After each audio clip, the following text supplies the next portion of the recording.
So we have our second guest from FX Digital, Matthew Duhig. Matthew, this is fairly easy. The floor is yours. Wicked, thanks, Marion, and cheers for having us. It's been wicked to be at the event today. I'm Matthew Duhig. I'm CEO and co-founder of FX Digital. I'm Tom's other half. You might have seen him earlier talking to Grace. We're a business that build connected TV applications. We're based in London and Barcelona, about 75 people, and work with the likes of BritBox and all sorts of UK PSBs, but sports companies as well. And today I wanted to talk to you about younger audiences. So I was at a conference earlier this year, and we tend to skew young, me and Tom and the rest of our team. So when we go to these conferences, we're of the younger people in the room. And I think for that reason, we get questions about, how are younger generations consuming media in the home, basically.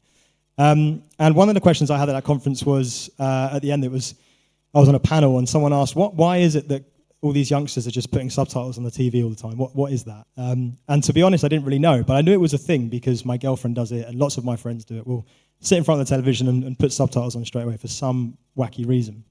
And I thought to myself, well, maybe, if we're being asked these questions, we should do a bit more to try and represent these younger audiences.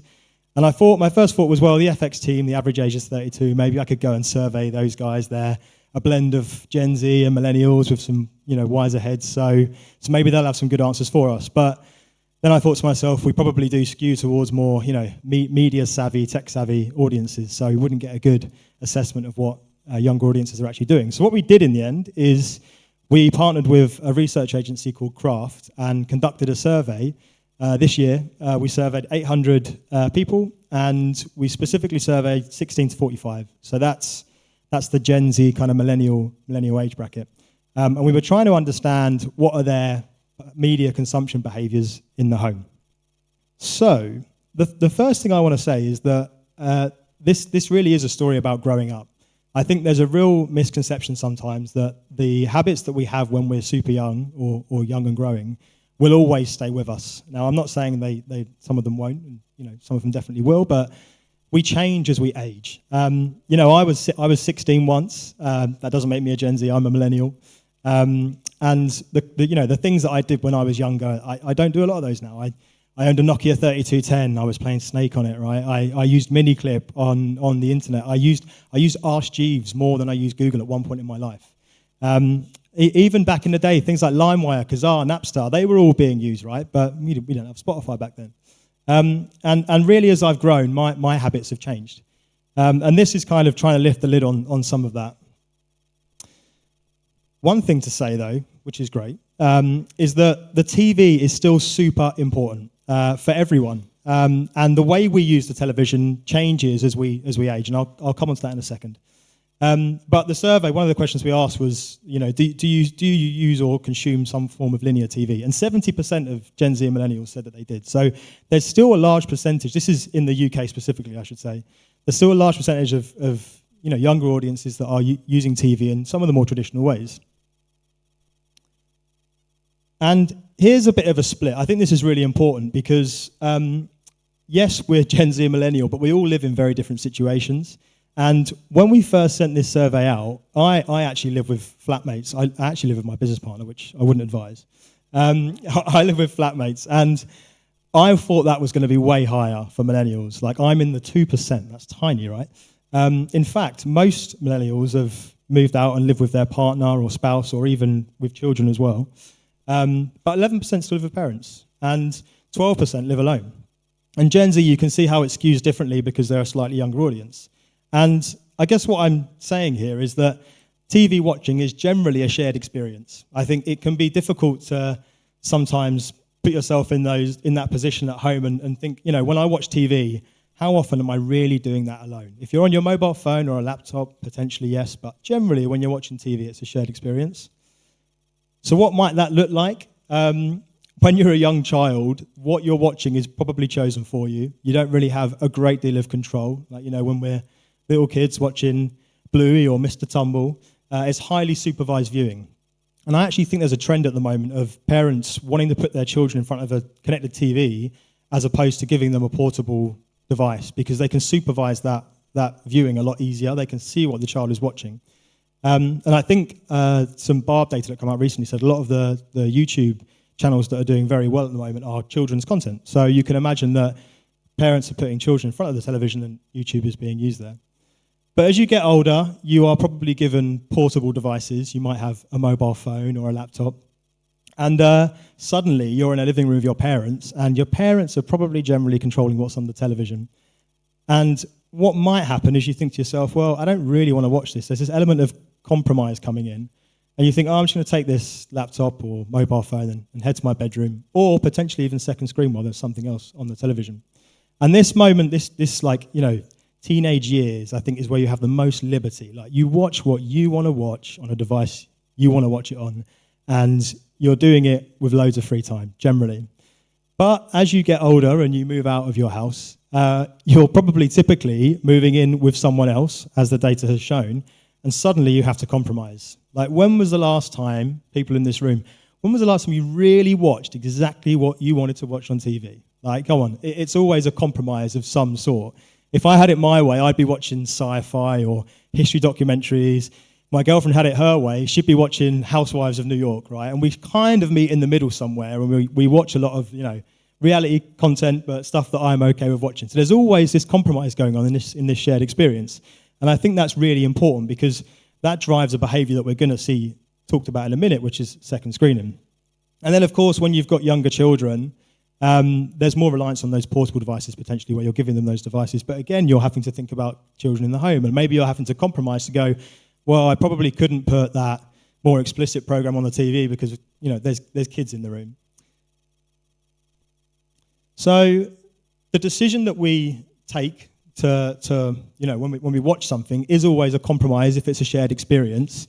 But this was really fascinating. We asked the people we surveyed how they get their recommendations, and there is a clear difference between Gen Z and millennials. So Gen Z are, I think, to the point that was made in the previous talk, are using social media a lot more than millennials. For millennials, it didn't actually even appear in our top 3 responses. They're typically getting their recommendations from friends. And I think this is the kind of behavior that's driving the likes of Channel 4 to push more content onto platforms like YouTube, because it's where the audience is and it's where they're getting their recommendations. So that was super fascinating. Clicker's back. There was clear water when we asked if the algorithm knows them well that's on platform. There was clear water between platforms like Netflix and in our instance, UK PSBs. But you can get a sense for why that is. The levels of data that those big guys have is pretty intense. And interesting, Netflix was super high, interesting. Because I found that the Netflix algorithm doesn't tend to know me that well, but maybe I have more eclectic tastes. And when we don't get our way, when we're sat in front of the TV and we've compromised and we're watching something that maybe we're okay with watching, what do? We tend to pull a phone out. And the number here, 45% of those who use a TV set often or always are looking at a second screen. And even 33% of them said they're watching video content. Like, you're literally watching video content while there's video playing. So this second screening is a real epidemic. Like, it is definitely happening. And interestingly, the things that are being done when second screening, messaging friends and family was our top answer. So people are sitting there messaging other people. Scrolling through social media posts, that probably contributes to some of that video time. But there was a really interesting split between millennials and Gen Z. Millennials, when they're second screening, are doing life admin, they're checking their email, they're keeping up with the news. But Gen Z were typically playing games or listening to music. And that's one of those things I would argue is going to shift as those Gen Zs grow up and, life happens, right? You can't just sit there in front of the TV playing a game when you need to check your email all the time. So that was super interesting as well. And with all that going on, it isn't a surprise to see that, yes, people are putting subtitles on when they're watching TV. 68% of people said that they use subtitles at least some of the time when watching TV, and 13% do it always. So they've always got subtitles on. 23% do it often. So, yes, it's happening. So the TV, this is a multimedia device. I think in the previous presentation, YouTube mentioned, they're evolving to adapt to the needs of their audience. And the TV is a device that's largely doing this as well. What are people doing on their TV? YouTube, of course, is really high at the moment, which was, again, surprising that it's next to watching on-demand content and right up there with watching or linear TV is just beneath it as well. So these younger audiences are definitely using YouTube a lot on CTV devices. But they're also playing games, and I'll come on to games in a second as well. But they're listening to music. 54% of this age group said that they listen to music on their television as well. And I can vouch, I definitely do that. That's one of my main uses of YouTube on TV, is listening to music. And then some said they use social media as well. So there's a real mix of things that people are doing when they're watching television. So what we did as well in this survey is we blasted out a bit of a question that said, what's your appetite, or how do you feel about some of these ideas we have for what could be potentially done on TV? We were trying to gauge, what is the appetite for innovation here? 60% of people we surveyed said that they find the idea of voice control conversation through a TV appealing. And I think as we see the evolution of the TV at the moment, we can see more of that AI voice control stuff starting to bleed into it. 58% said that they would be open to the idea of content personalized for whoever is in the room. Like, that is quite interesting, right? If you can imagine, like, if the TV is aware of who's in the room, can we suddenly personalize the content we're presenting to them based on if it's just the father and they need the sports, or if it's the kids as well and we should be showing some of the kids' content? 52% said that they would like to control their TV with hand gestures, or again, were very or somewhat appealed by the idea. And 45% said that a camera recognizing their mood and presenting them results would be quite appealing as well. 60%, and this was really high, 60% said they would be somewhat or very appealed by the idea of being able to video call from their TV device. And 53% said that using a TV home screen to see their calendar or life admin information would be interesting. And then lastly, 49% said using the TV as part or somewhat part of a home working setup would be interesting too. Now, what I find super fascinating about this, and these were kind of, a little bit led these questions, is that most of those use cases require a camera to be on the television. And if you think back about, would we allow a camera in our home on the TV, it feels a bit scary, right? But the newer audiences, if there's a fair value exchange in what they're getting from the device, maybe they're open to it. If you'd have told me 10 years ago that I'd have a phone in my pocket that tracks me everywhere I go and sends data to all these big companies, I probably would have said, don't do it. But I have it in my pocket because it gives me a good value exchange. It is useful to me, so let them track me. So I'm just going to close off here. This is my last slide. It's just a bit of a reimagining of what the TV could potentially become over the next 5 to 10 years. Now, the phone, we still call it a phone, but really I think that's like 1% of what I do with it now. It's such a general purpose device for being on the move. And I think there's a world in which the TV might evolve to becoming a more general purpose device for being in the home. We could probably, from the data and some of the things that are happening at the moment, believe that maybe there will be cameras on a television in the near future. I remember watching sci-fi films as a kid and seeing people like, call this person, and it pops up on the TV. In my head, I'm like, how are we not there yet where we can easily go into our living room and just call someone from the television? Companion mobile device functionality, I think, has to be a huge trend in TV, because everyone's sitting in front of the TV on their phone anyway. So why don't we start leaning into that and providing more companion-based experiences? Gaming without the console, you might have seen it already, but lots of cloud streaming gaming providers are coming to devices like Samsung and LG, and really, if you don't need the console in the home, is it worth having it in there? And as we see all these massive data centers being built with all these GPUs. If AI doesn't quite fit the bill, then maybe that's an alternative purpose for those data centers. And then deeper smart home integration. So as the smart home gets more capable, it feels kind of feasible and possible that the TV will be the epicenter, the kind of control center of that future smart home. Personal and family admin notifications, so being in the room. I think Google Gemini have released a television recently that has an always-on display. And the closer you get to the television, it brings up information about your schedule and your day and all sorts. So that stuff's coming to TV. And then lastly, I think most interestingly is conversational and agentic AI. If we're moving towards this world where we're going to be speaking to computers and we're going to be collaborating with them whilst they're doing our bidding online. Let's say, for example, we're booking a holiday. Isn't it better to do that in front of the TV with the person you're potentially booking that holiday with, as opposed to on a phone speaking to it? Possibly. So you can get a sense for where I think the TV is going to move based on the consumption habits of these younger audiences. So that's me.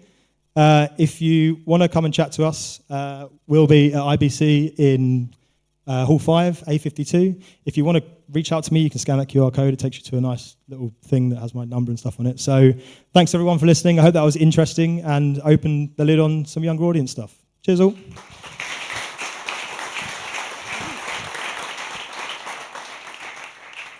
I have a question for you. So this was the first time you did a survey. Mm-hmm, yeah. Are you considering doing that more regularly? Because I think there's a lot of stereotypes about the way younger audiences are behaving. Definitely a lack of understanding of how they're thinking and how you, as a CTV app developer, but how platforms are designed, our content is bought, etc., etc. So, any view on what you could do in 2026? Yeah, definitely. I just to say, that's just like scratching the surface of the data we've got as well. We actually had to pull it all together in about 3 days before coming here. So we're going to go through it and we'll get more and more out of it and we'll be dripping it across socials and stuff. But this is definitely something that I want to do as a repeated survey. I think we, naturally, because we're a younger company and we tend to be in these environments and ask these questions, we have an opportunity to represent some of these younger audiences and share their media consumption behaviours. So it's definitely something that I'm keen to do more regularly, yes, at least annually. And for you guys in the audience, I have a question. Do you have a question that you would like to see answered by a survey like that? Right? Because at the end of the day, I think it works to inform the industry, but we need actionable insights. Anything that you've seen here that, you'd like to see more of, anything that you think is missing, I think now's the time. It's all about learning, right? Nice. You guys are way too old. It's because they deeply understand younger generations already. Although I have to say that the first time I saw you on stage saying that you were young, and yes, you're younger than me, but that you were, I think you said you were Gen Z or a young millennial. Millennial. Yeah, millennial. I did not believe it, so Tom looks a lot younger for than that. me. So yeah. But yeah, the age of the company is there's 75 people and the average age is 32. So it's so fascinating. It's like a social experiment running the business because you can see everyone's different consumption habits and what they're into, and it's fascinating. Awesome. Well, thank you so much for sharing with us. I've got a question back there. There's one question. See the insulting people about their age, gets them riled up. That gets them going. Okay, Martin. Hi, I'm Martin. I'm a millennial and I watch a lot of content with subtitles. Thanks, nice presentation. I like all the insights, but for the last slide, you said that there are a lot of concepts that you think might happen in the TV. I think a lot of those I've seen also 10 years ago. Having a camera, using Wikipedia for additional information, companion devices. So do you believe that there's something changing where we would see this more happening on TVs, or is this still something that needs to evolve? Yeah, I think there's certain trends like second screening that mean that it would be silly not to try and drive functionality that way to capture the attention away from someone that's potentially doing something different. I think the camera one is a tough one because it's going to need someone to go out there and make the first call on it, and it could backfire, right? But I think what the data here is showing is that there is appetite from people if the value exchange is there. Maybe previously in the past the value exchange wasn't there because the internet infrastructure didn't exist to give you a good video calling experience, or I don't know. So yeah, I guess what I'm saying is that the television is at a stage now where it's kind of rife for a bit of experimentation. Like we've pushed the video and the streaming and the audio capabilities quite far, and it could become a bit more of a general purpose device in the home. But yeah, I'm not Samsung, LG, and the rest, so I can't tell you what they're actually doing. Thanks.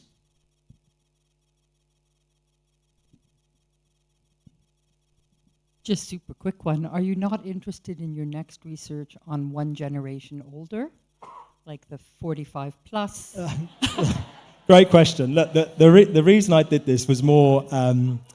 I guess I was driven to do this because it was coming from the room, right? You know what? After doing it, I would have loved to have seen a bit of a comparison with the older generations. I think the reality is though, when you add another age group onto it, you add more people and it costs even more money. So I was like, right, okay, let's just manage it for now. But I think if there's value in doing this, the process of the research was fascinating. So I enjoyed that element, and yeah, I would love to ask more questions and interview more people. Yeah. I think the one thing being that we feel that this is the generation that that is alluding to us a lot. So this is the generation that we want to understand better so we can serve them later on. I have to say that I think all of us here, no offense, but we're paying subscription, we're still watching TV, maybe we understand a bit of YouTube and social. I think we're less hard to understand than that generation. And also because he made that, remark about being young and all. I asked him to come talk about that specific audience. So it's my bad as well. Next year we'll do boomers. Yeah, I wasn't trying to cause offense, guys. All right. Well, thank you so much. Matthew is here. Check them out. They're going to be at IBC. Thank you, everyone.